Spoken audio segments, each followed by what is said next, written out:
Hi, so today we're going to talk about classical versus Keynesian economics. Keynesian economics is basically macroeconomics, and classical economics is pretty closely aligned to microeconomics. Microeconomics was founded by Adam Smith. He's also considered the founder of capitalism.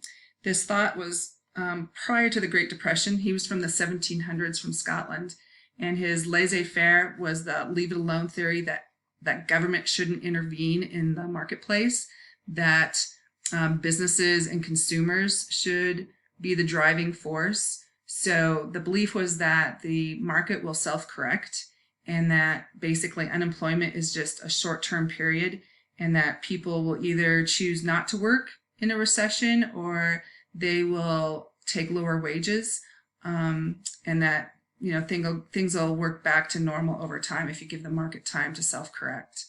So then in the Great Depression era, John Maynard Keynes, he was a British economist, he said it's not self-correcting. And so he felt as a cure for the Great Depression, the government needed to play an active role. His theory was based on that prices are rigid, they don't go down automatically, and that a decrease in demand, so if demand is shifting to the left, we have an increase in employment, and this will be aggregate demand.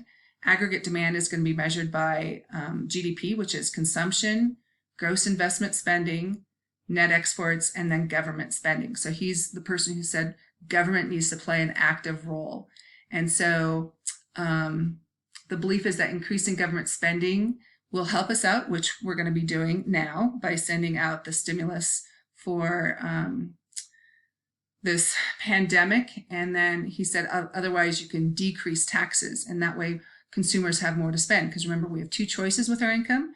We either spend our income, consume it, or we save our income. So those are our two choices, and if we pay less taxes, we have more money we can spend. So that government spending will or decrease in taxes will shift aggregate demand to the right. We'll be talking more about aggregate demand next week, but anyway, when it shifts to the right, more people have jobs. So right now we're seeing a huge swift to the left as businesses close due to the pandemic.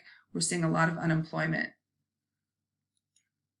Anyway, so that's really pretty brief, but I really recommend watching this video. It's called The Boom and the Bust. It's Hayek versus Keynes, and it's from the recession. So you can imagine how different it will be with pandemic.